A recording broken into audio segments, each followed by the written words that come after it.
Well, good evening and welcome to Speaking on Ability with Beth, Blick. On this podcast, we center all kinds of quality of life issues for people with disabilities.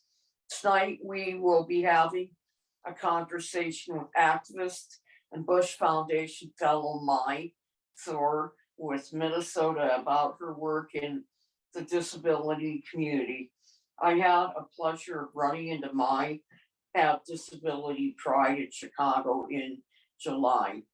Mai has been stirring the pot, causing good trouble for a while now, and I wanted to sit down with her and pick her brain about what's going on these days. I am going to let Mai introduce herself, and then we'll get started with our conversation. Go ahead. Great. Thank you, Beth. Mhm. And thank you so much for having me tonight as your guest. I'm truly honored that you would think of me to have me on tonight. And Yes. yes, as you said, I'm a 2021 Bush Fellow, and I just wrapped up my first year, and it's a 2-year fellowship, so I am just at the beginning of my second year. Kind of makes me sad because it's probably gonna go really fast, and then life will be boring again after that. But it's been a wonderful, wonderful journey. And so thank you again for having me.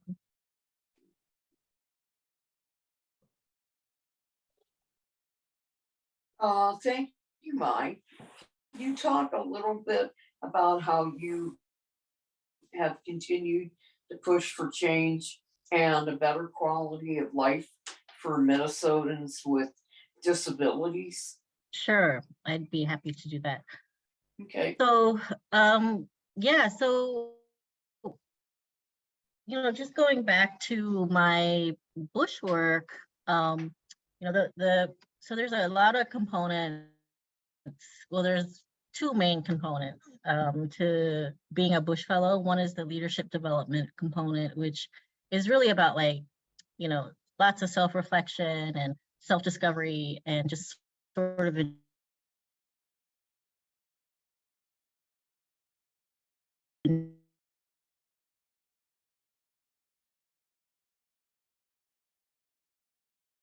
with Bush.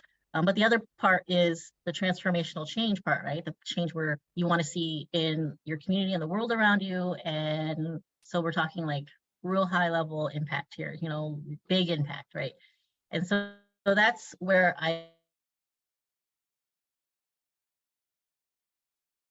my work in the last year here as a fellow focused on disability justice. And so disability justice is really like the work of my life, really. I never really had a name for it until I learned what disability justice was, right?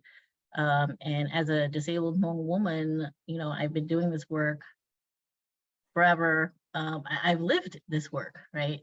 And now that I know what disability justice is, I want to be instrumental in making that happen for all disabled folks in Minnesota. And I think, the truth is, Beth, like, I think a lot of us have already been doing disability justice work. We just didn't probably know that either, similar to me, because it's a newer movement, and it's, folks aren't as familiar with it. But like, I don't think it's a radical activist movement that people tend to see it to be. It's something that I think lots of folks, like I said, have already been doing. And you don't have to storm the Capitol in order to do disability justice work, right? You can just do what you can from your own home, or you can do it virtually, or you can do it in small steps to help your fellow disabled brothers and sisters and within your community. So I think there's a lot happening already that is disability justice, and is creating good change and a better quality of life for Minnesotans who are disabled. So we just want to make it, we want to elevate that even more, right? We want to amplify that as much as we can. And that's what I'm aiming to do with this, with my fellowship work. I mean, I guess I just want to really see disability justice incorporated in Minnesota to the point where, you know, wherever I go, that I will like one day feel completely and seamlessly included and welcomed, no matter what space I choose to take up, right? I mean, can you imagine that day happening? I hope that day happens sometime soon.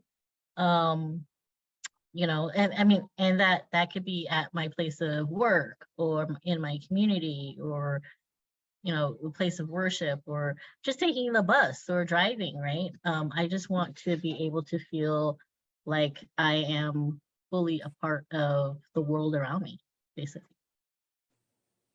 Mhm. I know that both of us are working to keep John Lewis's spirit alive. I think we believe in a lot of the same things. What kind of good trouble are you causing these days?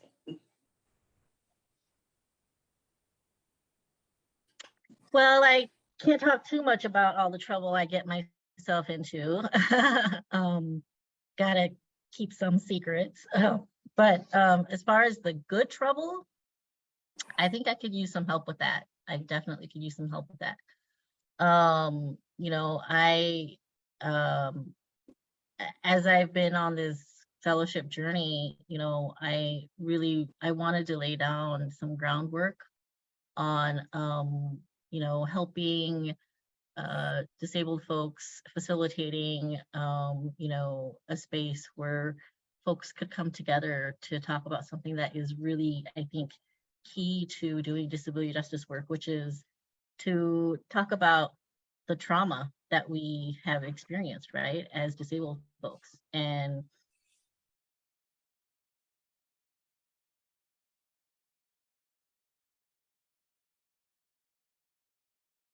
you know, the work that I did to just sort of ground this work of disability justice that I hope will happen for Minnesota. And not just, you know, to talk about trauma, but like what, you know, how is that trauma based within, like, you know, ableism? Like how, you know, how did ableism play a part in that trauma in your life as a person who identifies as disabled? How have you healed from that, if you've healed at all, or if you're in the middle of healing, you know, like whatever that is, right? Like whatever stage you're at in that process. And also, like, how has that um um you know, built up your resiliency, you know, throughout all of that. And so that's, you know, I did a couple of conversations with a group of folks on those topics, because honestly, I feel like if we as like disabled folks, we as Crips, we don't like reflect upon ourselves and our own lived experiences and the trauma that we've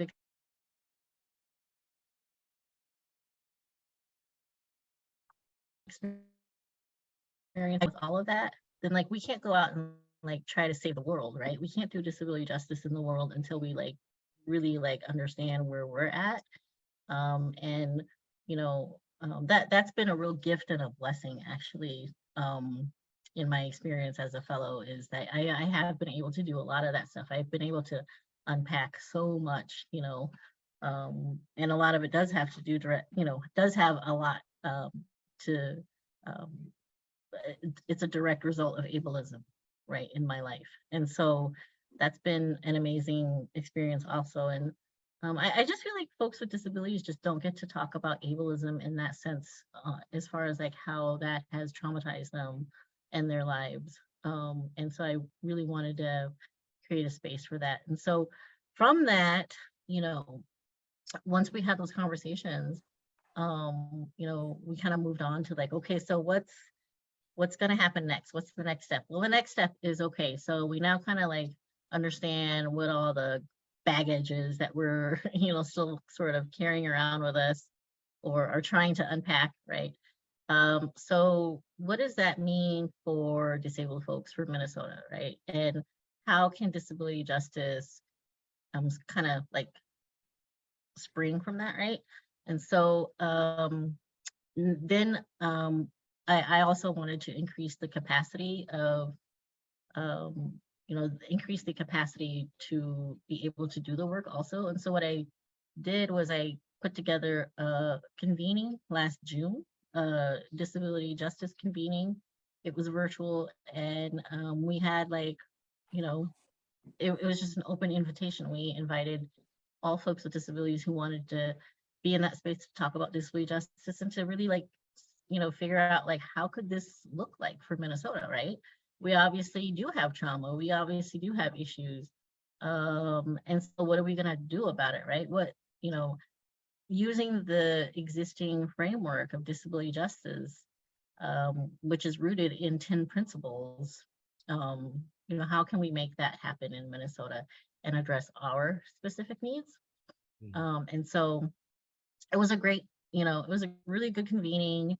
And part of what I also did to sort of inform that process was I know that disability justice is happening in various parts throughout the country right now. We've got a strong disability justice community in California, in like Detroit and Chicago. And yes, we did see each other at the Disability Pride Parade in Chicago. That was a lot of fun. But like, so I've been traveling a lot just to learn as much as I can about like how people have stood up and elevated disability justice in their respective communities, so that I could bring some of that back to Minnesota. So that's kind of where things are starting to go right now, is like we're going to continue those convenings. And, if people want to get into good trouble with me, they can absolutely be a part of that. We're doing those quarterly. The next one is October 20th, which is a Thursday evening, I believe. And, I would love for more folks to be involved in that. And also, we're planning the very first Disability Justice Summit next summer in August 2023. And we're just starting to plan that now. We're trying to, figure out as far as like who we could partner with for that. And we're trying to figure out what the key goals and takeaways would be for that day. And we're also going to offer that as a hybrid event. So, obviously the pandemic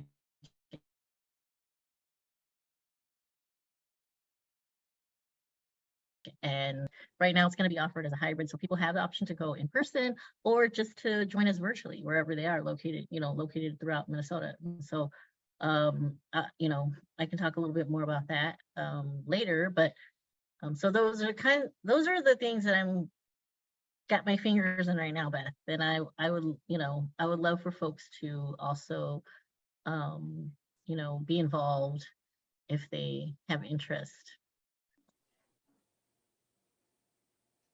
For sure, I can send to you, Matt, more information about the Dreaming Disability Justice Convenings, which I mentioned is going to happen quarterly. The next one is October 20th. And actually, I forgot to mention that. So the plan is to have a guest speaker at each of these quarterly meetings. And the one that's coming up on the 20th is, I met them actually at the Disability Pride Parade in Chicago. The Chicagoland Disabled People of Color Coalition. They'll be our special guest to speak with us in October. And then I'm lining up some other folks for the other convenings. The one after that is in January, and I think I have a good speaker for that one already figured out. But then I'll definitely send more information on the Disability Justice Summit as well. There's not a lot that's really been concretely defined yet for the summit. I do have a planning work group that's going to be meeting soon to start the planning process. And so, you know, we'll do the work and we'll put it together. You know, we're going to try to get folks to facilitate different sessions, and we're planning on having a keynote speaker. And so I'm like super pumped about it. I think it's going to be a really good event where people can come as they are, right? I mean, we're going to be super intentional in how we set up the space for this event, which which is going to be the first of its kind in Minnesota, right? But like, Good. you know, I want people to feel like they can just show up as however they want to show up, right? And however they decide to present themselves to the world is exactly how we want people to come to this event. And you know, we want, you know, we want to absolutely center disabled folks at this event. And so just going to ask, you know, all of our able-bodied, cisgendered white allies to take a back seat and just actively listen. They're more than welcome, but they're not going to be the folks doing, you know, they're not going to, it's going to be disabled folks doing most of the talking, you know, for sure. Right. But so, yeah, it's going to be, I think, just a really good event, and I hope people get a lot out of it. It'll also be sort of like a working event as well, where we're gonna try to get a session together where folks can brainstorm and generate, you know, some ideas on like how exactly can this disability justice framework look like for Minnesota, right? And you know, a takeaway hopefully can be that we lay down some a good like foundation on like how like an action plan, right? And that could look like anything, but that, again, I want to go back to the fact that this work is going to be community informed, right? Because without the community, the work wouldn't be possible. And so we want to have people to participate and share ideas and provide input and all of that good stuff to really like get a sense of what, you know, what are the needs of disabled Minnesotans, so that when we do start disability justice work, that our needs are actually going to be met. So yeah.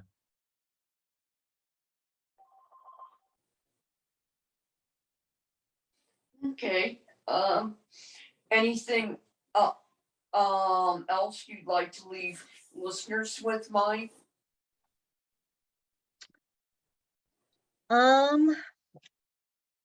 Yeah, I think one thing I would really like to talk about, you know, as far as like what folks can do together now is I want to focus on one of the 10 principles of disability justice, which I think is one of the more powerful ones, and that's interdependence. And I love talking about interdependence because I think it's so critical in the work of not just disability justice, but like social justice overall, you know, and that's a key component in doing disability justice work.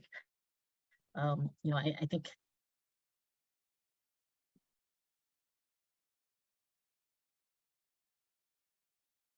that focuses on intersectionality.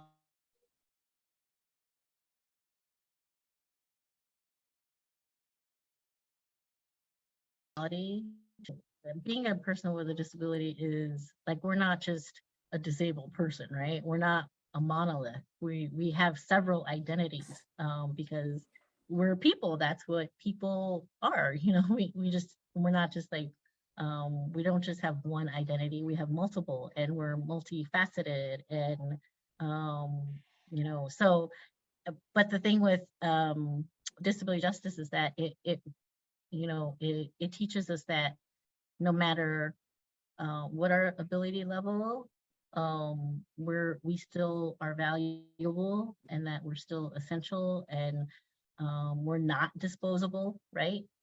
We matter, and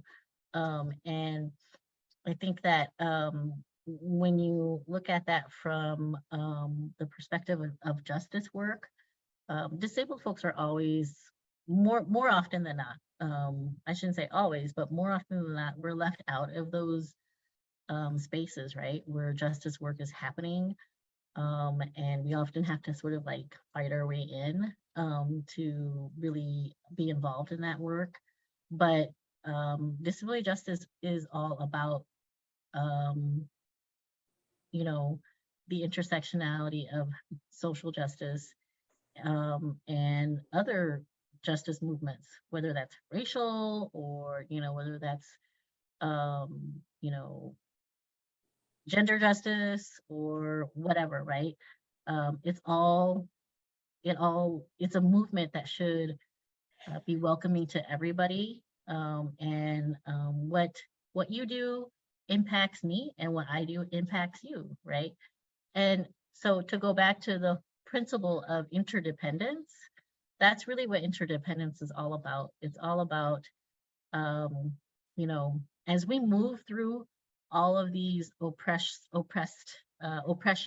that happen to marginalized communities, which yes, does include folks with disabilities, like we impact one another all the time, right?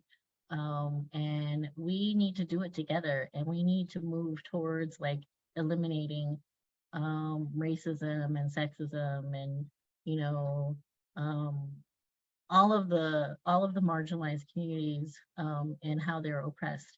We need to do that together in solidarity in order to truly reach justice, because you know, justice is not like really, it's not like true justice at all unless disabled folks are involved in that, right? And so while we're trying to eliminate all these other sort of oppressions, we also need to remember that we need to eliminate ableism, which fits, you know, also under the umbrella of oppression. So I love talking about interdependence because it reminds me that, we're all connected. We're all definitely connected, and my actions reflect upon, you know, not just myself, but the people around me, and the energy that I give out, I receive back, right? And so definitely something that I love talking about. But I think it also reminds us that, not only are we people and that we're connected, but we're also like sharing the same um, spaces and community. The land that we're living on now is land that used to be occupied by indigenous folks, and that we need to honor that and respect that as well. And that Black Lives Matter, disabled lives matter, all of it, right? All of it. It's all in this, you know, circle of like interdependence where we need to rely on one another and really like try to achieve freedom for our people, together in solidarity. Yeah. That was a lot. Yeah. Sorry about Yeah. that. It's beautiful. Thank you. This has been Able Media speaking on ability with Beth Blick. Thank you for tuning in. Be sure to look for my next article from the Minnesota Women's Press and get involved with the conversation. I'm Beth Blick. Keep you in the loop, one story at a time. Good night.